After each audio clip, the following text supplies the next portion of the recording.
Welcome to the JAMODI Podcast. We are all surrounded by amazing coaches and leaders, so let's get an inside look at not just what they do, but how they do what they do. After all, becoming the best versions of ourselves is JAMODI, just a matter of doing it. Coaches, the JAMODI Podcast is powered by Shoot 360.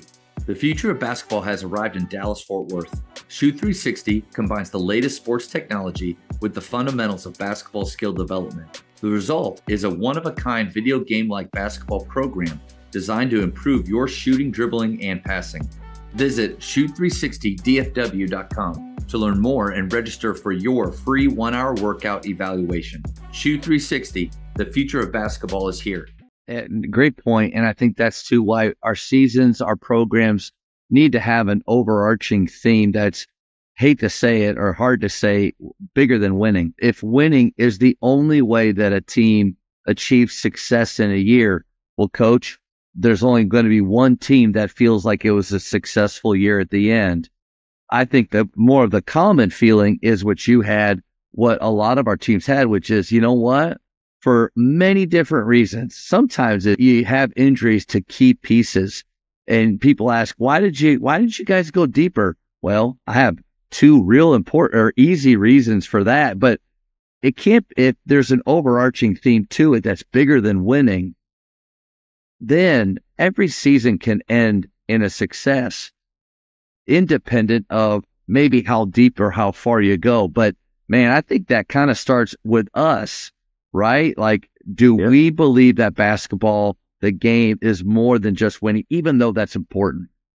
Absolutely. I mean, it's important. It's important to me. The kids want to win. Yep. I mean, it's what you practice for, right? You practice to win the game. So yeah, you want to win it. You want to win the whole thing.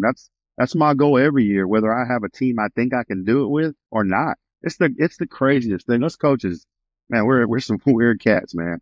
You know, I may have a team I know, everybody knows there's no way you get out of the first round. But in my mind, I'm like, man, I can get these guys to the regional tournament. And just, you know, we all think that way. You know, I don't think there's anything wrong with us, the competitive side of us. Yeah. But you're right, man. There's more to it than winning it all. I mean, winning is fun, but there's so many. I've learned to cherish kind of the memories along the way and bottle it up, you know, because they don't come easy. And you know, celebrate some of the things that you know, celebrate some of the team things and the other things that happen throughout the year. And then when the year's over, you know, we wrap it up, you know, do it again, get ready to do it again.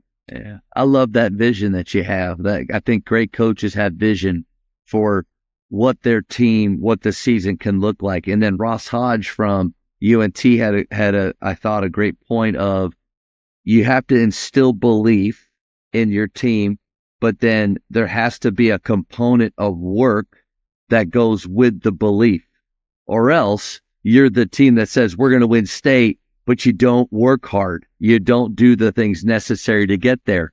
But it starts, coach, with the belief that you have, that you instill in your team. Absolutely. Absolutely.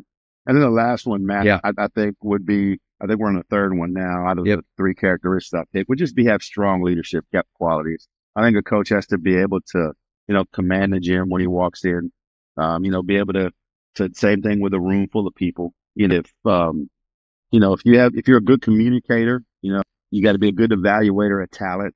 You know, I think that's important. And, you know, I think you got to lead by example. That's the last thing. You can't ask your kids to be early and you're late. Yeah. You know, I got taught by guys like Coach Dew, like we talked about earlier. And, you know, it was always, hey, if you're a coach, you're there an hour early and an hour late. Some of these new cats, they don't abide by that rule. You know, I'm talking coach. You turn around and you're trying to figure out, like, where the hell did he go? You know? And so it is a coach. That's the norm, you know. Yeah. And so now as a coach, you're like, okay, you got to make sure you're mentioning this kind of stuff. Hey, look, I'm going to need you to be here. We don't all have to be here, but one of us even if we get on a rotating schedule, somebody's got to be here. Somebody's got to do the laundry. Somebody's got to, you know, this and that. But don't ever assume that's going to happen. Yeah. Because this day and age, we know it's instant gratification, and they all think they can show up at right before 5 minutes before practice and be ready to go. And so it's a little bit more than that. You know, a lot of prep work that goes into being good. That's the other thing. People think you just gonna go out there and let me see what you can do, but there's a lot of prep work that goes into winning, including film and taking care of your body and, pre this and pre that and get loose. And okay, now let's get something done. So you nailed it too. I think good players doesn't just ensure that you're going to be a great team and you're going to go on deep runs. There's a reason why, like, you kind of hear some of the same names of schools being good every year. But there's a lot of teams that have talent, but then can that talent be molded, be directed? Can they work together, have a level of selflessness that's necessary? That's what I'm always blown away by, especially at your level of play, the talent that some of the teams like you have, but they seem to really work together well. That, to me, comes right around to who the coach is. Oh, yeah. Yeah, no, there's no doubt about that.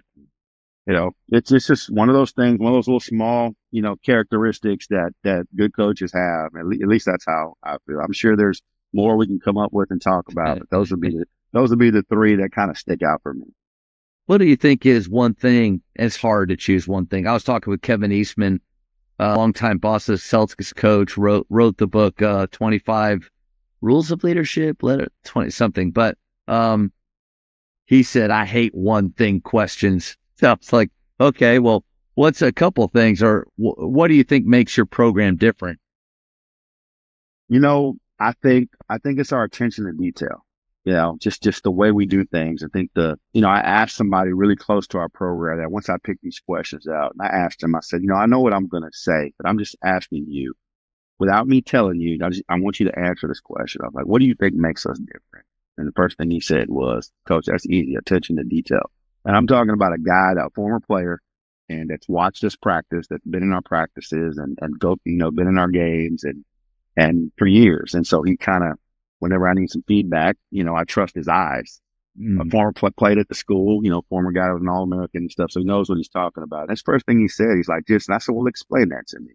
He said, I watch you guys in practice, and he said the attention, the details to like how you guys set screens, where you roll to, how you could be working on something and then you'll just stop them.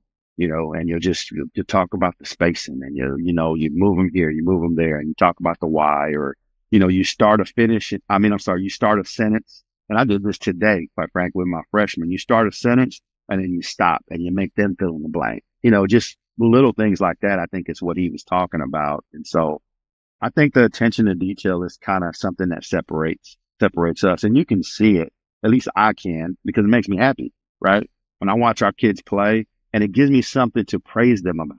We're going to halftime or after the game. I was like, man, we had several of you guys, or hey, Matt, that was a great 2 foot jump stop and finish, or 2 hands on the pass. All these little things that we're trying to get our kids to do to break these bad habits. And they start doing things that we're working on, right?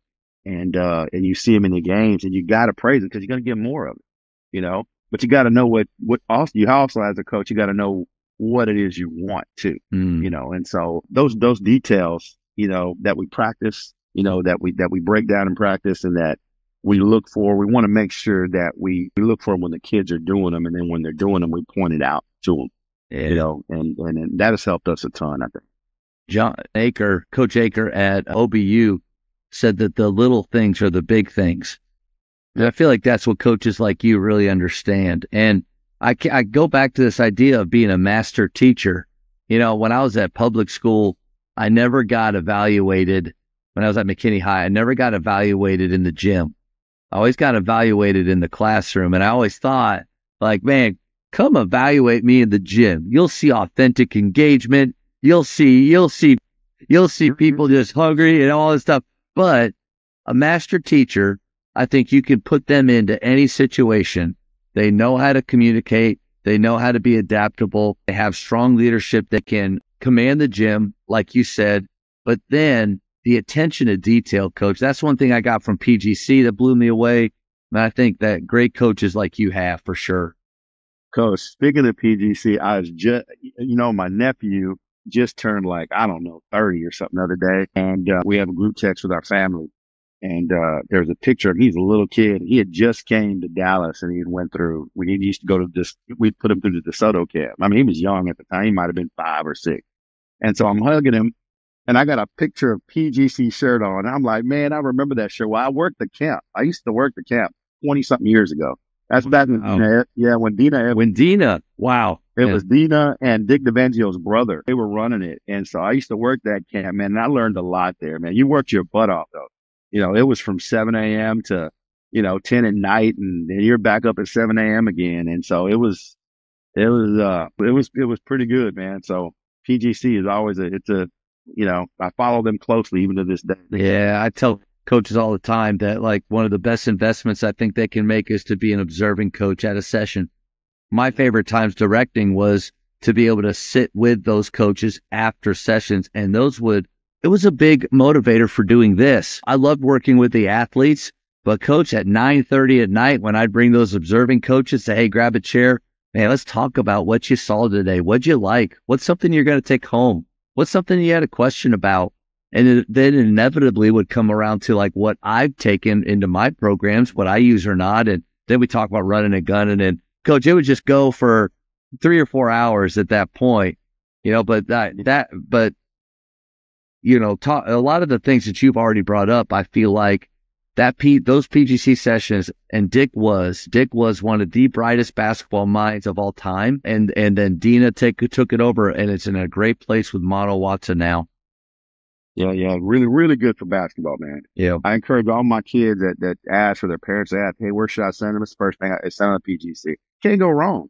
It's expensive. It's expensive, but I think it's money worth it. They're spending all this money nowadays with all this AU and summer stuff. Yeah. Like, if you're gonna spend some money, go there, because you're gonna learn a lot of things, and that can help. And I'm gonna reach out to Mono and tell him how much I'm plugging PGC, because they're not a sponsor. But here's what I'll tell coaches: become a part of their partner program. The PGC partner program, I think is what it's called. But you basically, if you're a school and and it's free, you sign up with them, they get really good discounts for some of your players to go, because you're right on the money. I mean, it is a big paycheck, but you know what? It's 5 days, I think now 4 days. I think it's a half day, 2 full days and a half day. But the amount of time that they spend with the ball on the floor or in the classroom, you nailed it. You put that up against the amount of time that they're doing in select ball and that price tag, I don't think it's even close. Yep, it's not. But yeah, it's a good place to start, And if only right now we could cut and go to a PGC ad as a sponsor. We'll get a check. Maybe we'll get a check in a minute. Thank you for checking out today's episode. Please take a moment to subscribe to this podcast, share it with your fellow coaches, and find us on social media for what's coming up next on the JAMODI Podcast. It's just a matter of doing it.